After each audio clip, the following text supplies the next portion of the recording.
என் இனிய மானுட உறவுகளுக்கு வணக்கம். நாட்டில் ஒரு நாடகம் நடக்குது ஏலேலங்கிளியே, தோகமையில் ஆட்டமும் நடக்குது ஏலேலங்கிளியே. நாடகத்து கதையோ புதுசு, நடிக்க வந்த ஆளும் புதுசு. நாங்கள் இப்போ நடத்துகிற கதையில் ராசா ஒன்று ராணி ஒன்று ஆடுது பாடுது அம்மாடி. நாட்டில் ஒரு நாடகம் நடக்குது ஏலேலங்கிளியே. என்ன பாட்டெல்லாம் பாட ஆரம்பிச்சிட்டேன்னு பார்க்குறீங்களா? வேறு ஒன்றும் இல்லை, இன்றைய அரசியல் சூழ்நிலைக்கேற்ற பாட்டு தான் இந்த பாட்டு. நூற்றுக்கணக்கான சினிமா, நூற்றுக்கணக்கான சீரியல் நாடகம்னு பார்த்து அழுத்து போன நம்ம ஜனங்களுக்கு மண்டவலி வராத ஆளே கிடையாது. 10ஆம் தேதி, அதாவது ஞாயிற்றுக்கிழமை, விஜய முதல்வராக தேர்ந்தெடுக்கிற வரைக்கும் நம்ம ஜனங்க ரொம்ப எரிச்சலாகிட்டாங்க. என்னையா இது? நாங்களும் ஒவ்வொரு திருவிழாவிலையும் விடிய விடிய உட்காந்து எவ்வளோ கூத்தை பார்த்துக்கிறோம். அதாவது தொடர்ச்சியாக ஒரு வாரமாக நடந்த கூத்துக்குது இப்போ, விஜய் முதலமைச்சரா இல்லையான்னு. இந்த கூத்தை மாதிரி ஒரு கூத்தை நாங்கள் எங்கேயுமே பார்க்கல அப்படின்னு புலம்புற ஜனங்களோட சத்தம் எங்கள் காதில் கேட்டுக்கிட்டு தான் இருக்குது. ஓட்டு போட்ட அத்தனை பேருமே ஐயா தாச்சா சாணியம் பிடிச்சிக்கணுங்க, இவனுங்க தொல்லை தாங்க முடியலையே, சட்டு புட்டுன்னு மேட்ருக்கு வாங்கடா, இத்தை கொடுக்குறேன் நீங்களே, அத்தை கொடுங்கடா முதல்ல, உங்கள் சண்டையில் அத்தை மறந்துட போகிறீங்க. இந்த முணுமுணுப்பும் பரவலாக கேட்க தான் செய்யுது. சரி, இவ்வளவு காலமாக தேர்தல் நேரத்தில் இல்லை தேர்தல் முடிஞ்ச பிறகு நடக்காத இந்த சலசலப்பு இந்த வருஷம் மட்டும் ஏன் இப்படி நடக்குது? ஏன் பூதாகரமாச்சு? அதுக்கு காரணம் 2-3 ஆச்சு ஆட்டம் கண்ணாமூச்சி. ஏறக்குறைய 40 ஆண்டு காலமாக திமுக அதிமுகன்னு மாறி மாறி ஆட்சி செஞ்சு மக்களுக்கு பழகி போச்சு. அவங்களுக்கு வாக்களித்து மக்களுக்கும் ஒரு மைண்ட் செட்டாகவே மாறி போச்சு. அதாவது திமுக அல்லது அதிமுக. இந்த முறை திமுக தாம்பா வரும், இல்லை அதிமுக வரும். ஸோ இப்படியே மக்களுக்கு ஒரு மைண்ட் செட்டாகவே மாறி போச்சு. இந்த நிலை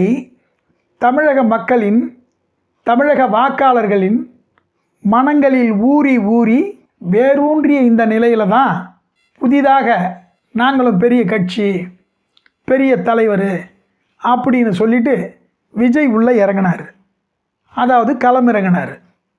அவரையும் ஆதரித்து ஆர்ப்பரித்து விசிலடித்து கொண்டாடினாங்க விஜய் ரசிகர்கள். இது ஒரு புறம். மறுபுறம் பலம் வாய்ந்த திமுக கூட்டணி, பலம் வாய்ந்த அதிமுக கூட்டணி.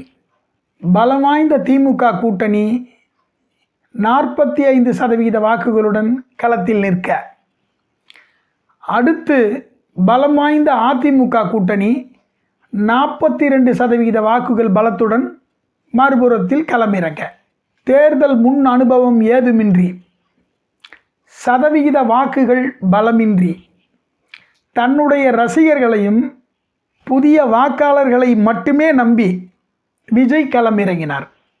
நடைபெற்ற இந்த போர்க்களத்தில் 35% வாக்குகளை பெற்று 108 சீட்டுகளை பெற்று முன்னணியில் வந்தார். அதாவது 75 ஆண்டு கால பாரம்பரியமிக்க திமுகவையும் 55 ஆண்டு கால பாரம்பரியமிக்க அதிமுகவையும் பின்னுக்கு தள்ளி இடத்துக்கு வந்துட்டார் விஜய். விஜயின் இந்த மாபெரும் வெற்றியை தலை நிமிர்ந்து கொண்டாடினர் தாவேகாவினர், அதாவது விஜய் கட்சியினர்.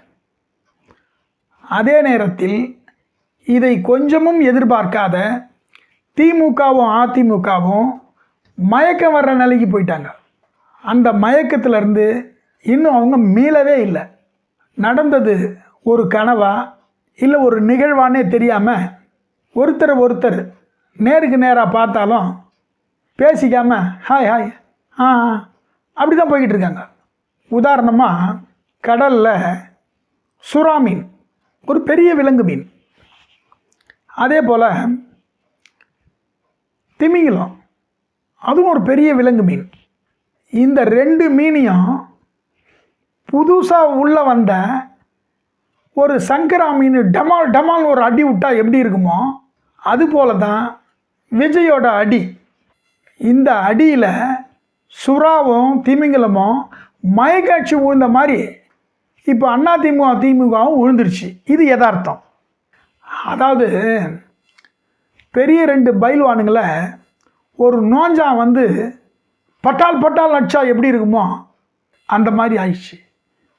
அதாவது நான் நோஞ்சான்னு விஜயை சொல்கிறேன்னு நினச்சிக்காதீங்க, ஒரு உதாரணம், ஒரு உவமை, அவ்வளோதான். கொஞ்ச நாளைக்கு முன்னாடி சூளக்கருப்பேன்னு ஒரு பெரிய ரவுடி சூளையில், அந்த பேர் கருப்பேன், சூளையில் இருந்ததால் 10 பேரை தனியாச்சு ஓட விடுவான், தனி ஆளாக, அவ்வளோ பெரிய ரவுடி. அப்படிப்பட்ட ஒரு பெரிய ரவுடியை ஒரு கட்டத்தில் ஒருத்தன் அடித்து கொன்னுடுறான். அந்த கொன்னவனோட வயசு என்ன தெரியுமா? 16 வயசு. நாடு பூரா பேசுனாங்க. நிறைய பேருக்கு இந்த விஷயம் தெரிஞ்சிருக்கும். திமுகவும் அதிமுகவும் லேசான கட்சி இல்லை, கொட்டை போட்டு முழுங்குற கட்சி. அதாவது சொல்லுவாங்களே, இந்த பூசணிக்காவை அப்படியே மூடுறது, அந்த மாதிரி கில்லாடிங்க. தாவேக்கான்ற கட்சி புதிய கட்சி. அந்த கட்சிக்கு திமுக அதிமுக 2 கட்சியில் இருக்கிற பொலிட்டிக்கல் பவர் மற்றும் பொலிட்டிக்கல் டேலண்ட்டு இது எதுவுமே கிடையாது அப்படின்னு திமுகவும் அதிமுகவும் நம்புச்சு. விஜய்க்கு உண்டான பலமே அவர்களுடைய ரசிகர்கள், மாணவர்கள், பெண்கள், குழந்தைகள். 3 வயசு முதல் குட்டி குசுமா இதுங்க தான் அவரோட பலம். குட்டி குசுமா அப்படின்னு நம்ம சொல்கிறோம். 3 வயசு குழந்தை, 4 வயசு குழந்தை ஓட்டு கேட்டுது, 5 வயசு அப்படின்னு நம்ம நினைக்கிறோம். ஒரு எடுத்துக்காட்டு என் வாழ்க்கையில் நான் அனுபவிச்சது. நான் சின்ன பிள்ளையாக இருக்கிறச்ச எங்கள் அம்மா சின்ன சின்ன குட்டியாக இருக்குல்ல செனாகுனி, அதை சட்டியில் போட்டு ஆஞ்சிக்கிட்டு இருந்தாங்க. நான் கழுவிக்கிட்டு இருந்தாங்க. அப்போ எங்கள் அம்மா கிட்ட நான் கேட்டேன், எம்மா இது என்னம்மா குட்டியாக இப்படி ஒரு மீன் அப்படின்னு கேட்டேன். அப்போ எங்கள் அம்மா சொன்னாங்க, இது மீன் இல்லைப்பா, இதுக்கு பேர் செனாகுனி, ஆனால் ரொம்ப சக்தி வாய்ந்தது இது அப்படின்னாங்க. கடிக்குமாமான்னு நான் கேட்டேன். அப்போ எங்கள் அம்மா சொன்னாங்க, இல்லைப்பா, பார்க்குறதுக்கு எறும்பு மாதிரி குட்டியாக இருந்தாலும் இது கடலில் ஒன்றா சேர்ந்து நிறைய செனாகுனி ஒன்றா சேர்ந்து பெரிய கப்பலையே கவுத்துறோம் அப்படின்னாங்க. அப்போ எங்கள் அம்மா இதை சொன்னாங்க. நான் காதில் தான் கேள்விப்பட்டேன், காதில் கேட்டேன், அதோட அவ்வளோதான். ஆனால் அதை இப்போ நேர்லேயே பார்க்குறோம். செனாகுனி கூட்டம் போல் குழந்தை, குட்டி, குசுமா எல்லாம் சேர்ந்து 2 பெரிய கப்பலையே கவுத்துருச்சிங்க. இதை நம்ம கண்ணால் பார்க்குறோம். இதை என்னன்னு சொல்ல, தம்மா தூண்டு குழந்தைங்களாம் வாயில் விசிலை வச்சு ஊதியே அரசியல் செஞ்ச அதிசயத்தை இந்த உலகம் இதுவரை கண்டிராத காட்சி. எங்கள் வீட்டு பக்கத்தில் ஒரு 5-6 குழந்தைங்க ஒன்றா சேர்ந்து விசில் ஊதிக்கின்னு என்கிட்ட, எங்கள் பிள்ளைங்கக்கிட்ட, எங்கள் வீட்டுக்காரம்மா, எங்கள் வீட்டு அம்மா கிட்ட எல்லாருக்கிட்டையுமே ஃபிர்னு ஊதிக்கினே வந்து, அங்கிள் விசிலுக்கு ஓட்டு போடுங்க, அங்கிள் விசிலுக்கு ஓட்டு போடுங்க. என் பிள்ளைங்களை பார்த்து, அண்ணா விசிலுக்கு ஓட்டு போடுங்க, விசிலுக்கு ஓட்டு போடுங்க. அதே மாதிரி எங்கள் வீட்டுக்காரம்மாவை பார்த்து, ஆண்டி விசிலுக்கு ஓட்டு போடுங்க, மறந்துடாதீங்க, விசிலு. மழலை மொழியில் ஓட்டு கேட்டதை என் வயதில் நான் பார்த்ததே இல்லை. இந்த அரும்புகள் சேர்ந்து செய்த அரசியல் தமிழக வரலாற்றில் ஒரு மைல்கல். தனியாக நின்ற ஒரு கட்சி எடுத்த எடுப்பிலேயே 35% வாக்குகளை பெற்று 108 சீட்டுகளை பெற்று சில உதிரி கட்சிகளை சேர்த்து கொண்டு ஆட்சி அமைப்பது என்பது மிகப்பெரிய விஷயம். அதிலும் இது சிறப்பான ஒரு விஷயம். திமுகவும் அதிமுகவும் வாங்கின அடின்றது சாதாரண அடி இல்லை. இது இந்த 5 ஆண்டுகளையும் கடந்து அதை தாண்டிய வருஷத்துக்கும் இந்த 2 கட்சிக்குமே வலி இருக்கும். தனி ஒரு கட்சியாக விஜய்ங்கிற ஒரே ஒரு முகத்தை மட்டுமே வச்சுக்கிட்டு 35% ஓட்டுகளும் 108 சீட்டுகளும் பெறுவது என்பது ஷோ ஆஃப் த ரெக்கார்டு. போதா குறைக்கு காங்கிரஸோட 5% ஓட்டம் இப்போது விஜய்க்கு சேர்ந்து விஜய் இப்போது 40% வாக்குகளுக்கு சொந்தக்காராயிட்டார். எனவே தற்போது மட்டுமல்ல, வருகின்ற காலங்களிலும் தமிழகத்தின் பெரிய கட்சி தவேக என்பதில் மாற்று கருத்துக்கு இடமில்லை. அதேபோல் தனி பெரும்பான்மை பெறாமல் மைனாரிட்டியாக இருக்கும் தவேக அடுத்த 6 மாதத்தில் தனி பெரும்பான்மை பெற்று மெஜாரிட்டி பலத்துடன் ஆட்சியாள ஆரம்பிக்கும் தவேக. அது அப்படி மைனாரிட்டி தவேக மெஜாரிட்டி கூட்டணி அமைக்கிறதுக்கு பட்ட பாட்டை இந்த தமிழ்நாடே பார்த்தது. திமுக கூட்டணியில் இருந்த 4 கட்சியோட 8 சீட்டை வாங்கி படாத பாடுபட்டு ஆட்சி அமைச்சதை இந்த நாடே பார்த்துச்சு. இந்த 8 சீட்டை தக்க வச்சு 5 வருஷம் காலத்தை எப்படி தள்ளுறதுன்னு தவேக விடுற மூச்சு நம்ம காதில் வந்து கேட்குது. நீ என்னடான்னா அள்ளி விடுற மைனாரிட்டி தவேக மெஜாரிட்டி தவேகவாக மாறும்னு. ஒன்றா திமுக கூட்டணியில் இருந்தோம், அதிமுக கூட்டணியில் இருந்தோம், பெருவாரியான எம்எல்ஏக்கள் பிரிஞ்சு வந்து குறிப்பாக அதிமுக கூட்டணியிலிருந்து. ஏன் குறிப்பாக அதிமுக கூட்டணின்னு சொல்கிறேன்னா, தற்போதைக்கு அதிமுக கூட்டணியில் தான் சலசலப்பு, இது நாடறியும். அதிமுக கூட்டணியிலிருந்து பெருவாரியான எம்எல்ஏக்கள் தனித்தனியாக பிரிஞ்சு வந்து கூட்டணியாக வந்து சேருவாங்கன்னு ஏற்றுக்கிறோம். அதை விட்டுட்டு 108 சீட்டுக்களை மட்டுமே உடைய தவேக 118 சீட்டுக்களுக்கு மேலே பெற்று தனிப்பெரும் கட்சியாக வரோன்னு சொல்கிறது ஏற்புடையதல்ல. இது இந்த ஊபர் ஆட்டோ அட்வர்டைஸ்மெண்ட்டில் வரும், வாய்ப்பில்லை ராசா அந்த மாதிரி தான் அப்படின்னு நீங்கள் குத்தாட்டம் போடுறது என் கண்ணுக்கு கூர்மையாக தெரியுது. கம் டு த பாயிண்ட், சப்ஜெக்டுக்கு வரும். இங்கே தான் அரசியல் ராஜதந்திரமோ அரசியல் சூட்சமோ அடங்கியிருக்கு. ஒரு தொகுதி காலியாக இருக்குதுன்னா அந்த தொகுதியில் 3லேருந்து 6 மாதத்துக்குள்ளே எலெக்ஷன் வச்சு அந்த தொகுதியினுடைய எம்எல்ஏவை தேர்ந்தெடுத்தாகணும். இது தேர்தல் ஆணையத்தின் சட்டம். இப்படி இருக்கும்போது வர்ற 3 மாதத்துலேருந்து 6 மாதத்துக்குள்ள திருச்சி தொகுதியில் ஒரு தேர்தல் வரப்போகுது. அது விஜய் 2 தொகுதி ஜெயிச்சு ஒரு தொகுதியை, அதாவது பெரம்பூரை வச்சுக்கிட்டு திருச்சி கிழக்க ராஜினாமா பண்ணிட்டார். அந்த தொகுதிக்கு இப்போது எலெக்ஷன் வரப்போகுது. இந்த நேரத்தில், அதாவது குறிப்பாக அதிமுகவிலேருந்து பல உறுப்பினர்கள் இங்கே வருவாங்க. அவர்களை நேரடியாக கூட்டணி கட்சியாக சேர்த்து கொள்ளாமல், இப்போ உதாரணத்துக்கு அதிமுகவிலேருந்து 10-20 எம்எல்ஏங்க, ஏன் 32 எம்எல்ஏக்களோடவே, அதாவது 3/2 மடங்கு பலத்தோடு அதிமுகவிலிருந்து தவேகவிற்கு வந்து சேர்ந்தாலும் என்ன, இந்த நாட்டு மக்களுக்கு நல்லதே செஞ்சாகணும், நீதி நேர்மை நியாயம்னு வாழ்ந்து இந்த மாநிலத்தை தலை நிமிர்ந்து நிற்க வைக்கணும்னு விஜய்கிட்ட வந்து சேர போகிறாங்களா? இல்லை.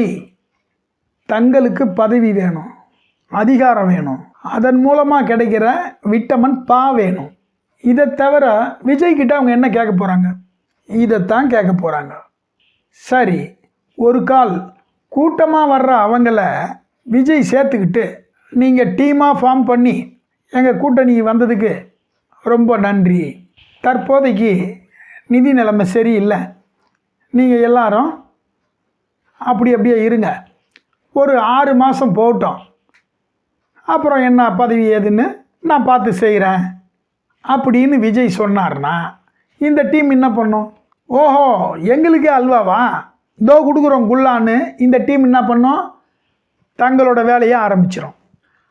அதே வேலையில் ஏற்கனவே வந்து சேர்ந்தாங்க பாரு, 4, 2, 2, ஸோ 8 பேர், அதாவது 8 சீடர்கள், ஒரு பெரிய ராஜகுருவால் அனுப்பப்பட்டவர்கள், அனுப்பி வைக்கப்பட்டவர்கள். இந்த 8 சீடர்களுமே வரும்போதே தங்கள் ராஜகுருவின் புகழை பாடிக்கொண்டே வந்தார்கள். நல்லா யோசிச்சு பாருங்க. நாளை ஒரு காலத்தில் ராஜகுருவுக்கு கோட்டை மேலே ஒரு கோபம் வந்துருச்சு. உடனே ராஜகுரு கோபப்பட்டு தன் சீடர்களை அழைக்கிறாரு. அடுத்த நொடியே சீடர்கள் வெளியேறி விடுவார்கள். ஸோ இவைகள் அனைத்துமே விஜய்க்கு தெரியாதா? தெரியும். அரசியல் தெரிந்த அத்துணை பேருக்கும் தெரியும்.